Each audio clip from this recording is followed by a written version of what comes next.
Multiple regression simply means we have more than one independent variable. Okay? So what we learned so far in chapter 13, we used to call it simple regression. And now we're going to talk about multiple regression. Right? Actually, the more exact terminology, more exact names that I prefer are univariate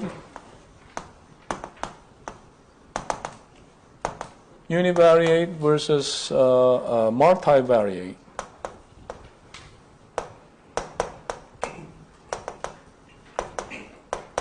Univariate regression versus multivariate regression, right? Univariate simply means there's one variable, meaning one independent variable. Multivariate means we have multiple independent variables. Okay? So you think about it. In the last chapter, chapter 13, when I introduced the concept of regression, right? I used very simple example, like the relationship between the fertilizer you use and the size of the tomato crop, okay? And you wanted to find out whether there is any significant linear relationship between the amount of fertilizer you use and the amount of tomato you harvest, okay? Well, it makes sense, but if you think about it, that may not be very useful. Because obviously there will be more than one factor that determine the size of the tomato harvest. Okay? What else can you think other than the fertilizer amount? Okay? What can affect the size of the tomato crop? Precipitation, water, right? Okay. Anything else? Weather, meaning temperature. Okay. How about amount of sunlight? Right? Number of sunny days, something like that, right? Anything else? Workers. What? Workers.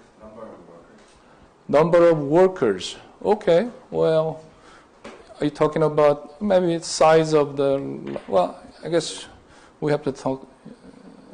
Reasonably assume that we have a given amount of size of the land. Okay. Yeah. But we can think about many things. Like how about plant disease? Sometimes you have some plant disease that kills all the tomato plant, or maybe you have some animal comes to the your lot garden and eat all the tomatoes, right? What else? How about quality of soil, right? Depending on quality of soil, that will also change this. So you can think about many factors, many different factors. Okay? We also talked about the relationship between the sales and advertisement, right?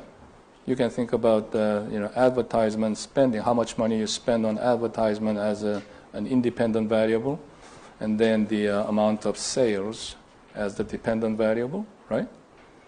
But will that be it? Does the amount of sales, will that depend only on the amount of advertisement? What else? Price, yes, I'm sure. Price, it will be a very important determinant of sales, right? The relationship of demand curve, right? If you increase the price, quantity demand, it goes down, right? So price and advertisement and what else? What? Oh, you mean competition, right? Yeah, how many competition you have, right? Trying to sell similar product, right? Anything else? Yeah, we talked about the competition, but how about the economy, general economy, whether the economy is in a boom or recession, right? Depending on the economic strength situation, right? Your sales will also change, right? if you think about it, you can think of many, many factors, right? Yeah. So in reality, simple regression or univariate regression is not very useful, as you can see, right? In order to explain the variability in any variable, right? Your dependent variables such as tomato crop or sales or whatever, right? Your exams, the final average, right? You have to consider more than one factor, right? So here we go. We're trying to be a little more realistic in this chapter, right? So we have a model yi as a function of x1, x2, up to xk, right? So it doesn't matter how many, independent variables. You can have as many independent variables as you like, right? So we have here's the same thing as y-intercept and the population slopes. In other words, these are unknown parameters. These are beta 0, beta 1, beta 2, beta k are unknown parameters. I'm sure there are certain relationship between, let's say, price. Let's say x1 is the price and y is the sales, okay? And let's say x2 is the amount of advertisement, right? And the y is the sales, and so on, right? So we are hypothesizing certain relationship, right, between many independent variables and the dependent variable, right? And of course, we have to allow random error, right? Because, there is no exact relationship in our life.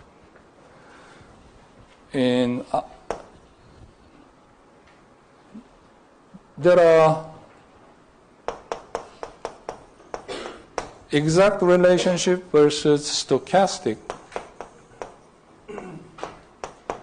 what we call stochastic relationship, right?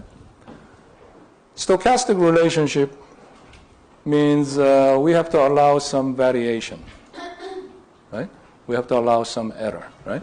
So just like what we did in the last chapter, even when we find certain relationship between y and x, right? So you can predict the value of y based on your x value. You can plug in this value of x variable into the equation. Let's say y hat is 2 plus 3x, right? Then you can predict the y value by plugging in that value to the x, right? But does that mean you expect exactly, let's say it came out to be 80, right? Does that mean you expect 80 every time you use, say, 30 units of 80? Yeah, it's going to be, let's say 20, let's say, right? That would be 80, right? Okay, so does that mean when you use 2 units of x, you can expect exactly 80 units of y every time? Not in reality, right? In our life, our life is quite complicated, right? It's not that simple, right? If there is an exact relationship, right, then that means the relationship between x and y is so perfect, accurate, precise, exact, right? So there will be no error, no deviation, right? But in our real life, can you think of any exact relationship? Do we have any exact relationship in our life, real life? Other than in mathematical equation? Like tomato crop or sales or whatever, right? You're trying to come up with, right? You have to allow some variation, error. Why? Why do we have to?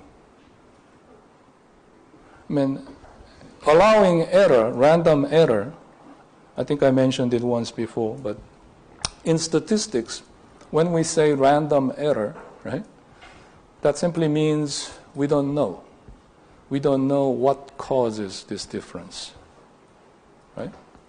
We cannot explain that remaining difference, right? Remaining variation, right? Why? Why can't we explain?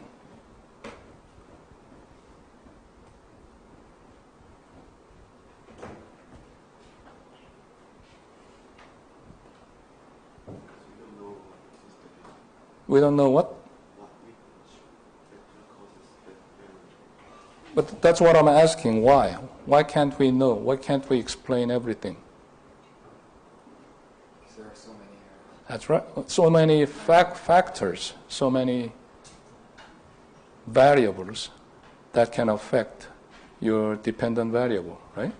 And it is impossible to consider or impossible to control every variable, every factor, right, in our life, right? That's what's causing this random error. That's why we have this error, right? So we are allowing this error in our model, right? All right. Well, then our job is to estimate this relationship, right, using actual data, right? So once you use actual data, you're going to have this estimated equation, right? And the error drops out, right? Because you're going to plug in some numbers in x's and you're going to exactly predict the y value, right? But that doesn't mean y value will be always accurate, right? Okay? So that's the idea, right? Well, the notation is a little bit complicated here. 1i, 2i, ki, like it is here. Why do we have this? 1i, 2i?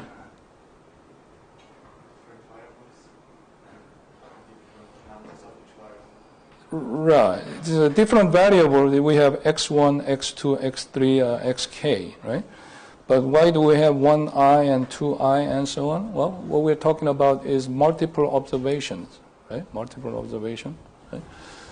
So actually the actual calculation, in simple regression, last chapter, we had the formula. You could actually calculate B1 as SSXY over SSX, right? And once you calculate B1, you could calculate B0 as what? Y bar minus B1 X bar. Okay? In multiple regression, we have a little more complicated situation because we have multi-dimensional relationship, right? It's not two-dimensional relationship like this. Okay? We have this kind of relationship. We have one dependent variable. Well, usually I go to the corner of the classroom and use that corner as the y variable and this as x1 and this as x2. But if I go to the corner, the camera cannot follow in this classroom, right? So you just imagine, right? We're talking about three-dimensional relationship. That's the simplest multiple regression. In other words, if you have two independent variables, x1 and x2, right? We have this three-dimensional relationship, right? So depending on where you are on this bottom floor, right? If x1 is this value, x2 is this value, then the height, right? This green surface or plane, right? Instead of regression line, you have to imagine we have regression plane. It's a surface, okay? In this three-dimensional space, we have a surface, right? So suppose you are at the bottom. See, we have x1 value is 100, x2 value is 120, right?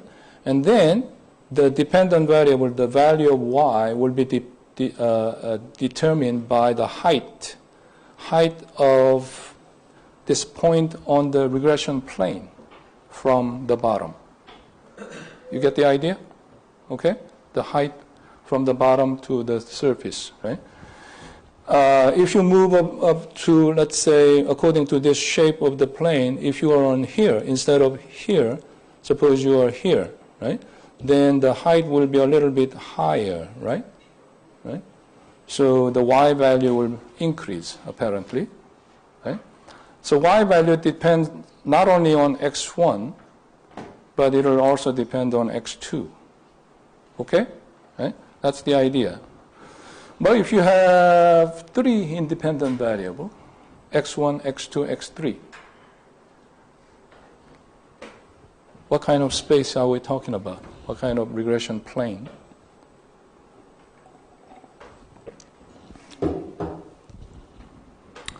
That becomes four-dimensional space, and there's no way we can illustrate, right? So it becomes quite complicated, right? Right? So the calculation also is complicated, right? When you're dealing with the simple regression, y and x, one independent variable, we could use handheld calculator, right? I told you it takes about 20, 30 minutes to, if you have only 20 observations, right?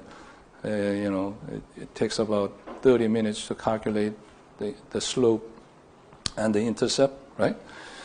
Well, if you have two independent variables, you won't be able to do that, right? It becomes kind of linear algebra. Have you learned the linear algebra?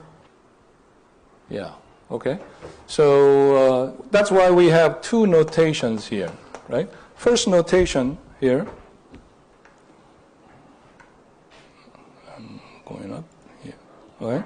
First notation refers to the independent variable, different independent variable, k, we usually say k, right? And I stand for different observation, okay? So you won't be able to do it by hand. You won't be able to calculate it, right? So, we're going to use Excel for estimation, just like we did before. So estimation is no problem, right? But you have to understand the concept of multiple regression, okay?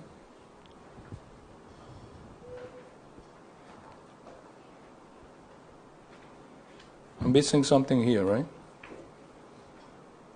You have to take care of the intercept. Yeah, forget about it. Right? Okay, multiple regression. Okay, just like we had in simple regression, we have pretty much the same assumptions for the multiple regression. Okay? Errors are normally distributed, constant variance, homoscedasticity assumption, right? Model errors are independent, right? So, you know how to test all those assumptions? Well, it's not going to be easy to construct the residual plots because we have multiple independent variables, right? If you want to look at the residual plots, okay, we'll have to do multiple, say x1, another one for x2. Yeah, that's one way to do it. Okay? And so sometimes we look at the residual plot of, the plot of residuals against y value.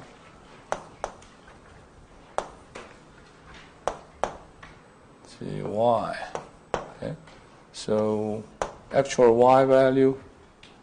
But again, we're not talking about the regression line here, right? So actual y values. And you can look at the residual plot. Most computer printouts, computer softwares like SAS or SPSS or whatever you want to use for your actual analysis, right? They create the residual plots, okay? And plots are not simple as, let me show you some examples. Here's one example of SAS. Maybe I showed you before, right? Yeah, the computer software creates this kind of fit diagnostics. So residual plots against the observation. You know what this is. This is for the normality. This is normal probability plot and so on, right? So yeah, the depending on what software you use, you will get this diagnostics, okay, for the assumption, whether the assumptions are satisfied, violated. Okay? But the idea is pretty much similar as before. Okay? In case you are dealing with the time series data, then of course you will suspect the violation of independence assumption, right?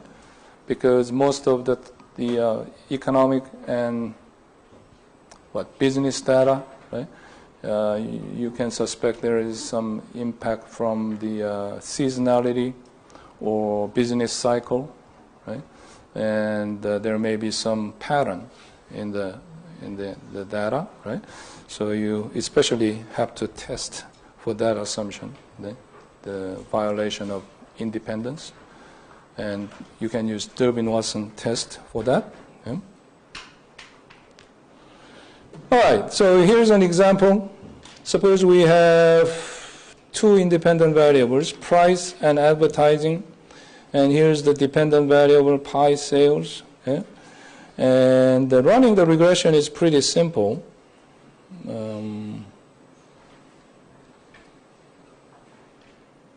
Let's see.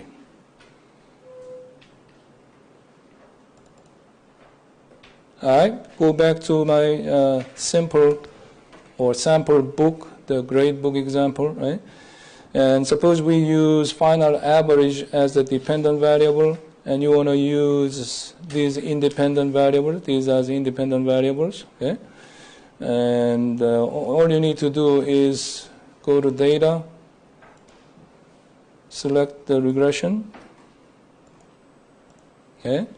And y variable, you just highlight the y variable.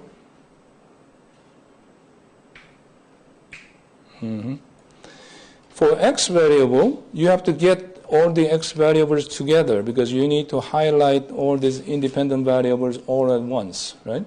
So before you come to this part, you have to adjust your spreadsheet and get all your independent variables together, right?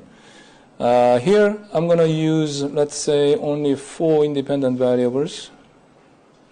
Let's say.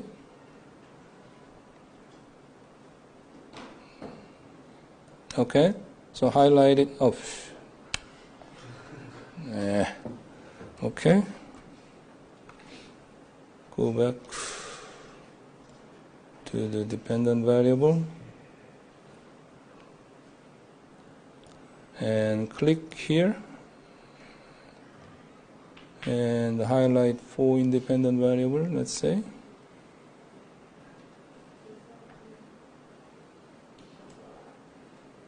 Okay, and then the check label because you included the label, and that's it. Let's see. Oh, here. In English version, you will see something like the normal plot or normal probability, something like that, right? But this is not the normal probability plot that we learned. This is something very different. Actually, this is a uniform distribution. There is something wrong with this Excel software, right? So don't use this. This is not the normal probability plot that we're talking about, right? So make sure that you know that this is a completely different thing, right? And that's it. That's about it. So you click OK, and you got all the results here. All right? So we got the intercept, beta 1, beta 2, beta 3, I'm sorry, B1, B2, B3, B4, right? Estimation, right? And yeah, you can start interpreting the result and you can run the test and so on, whatever you want. And we're going to continue this on Thursday.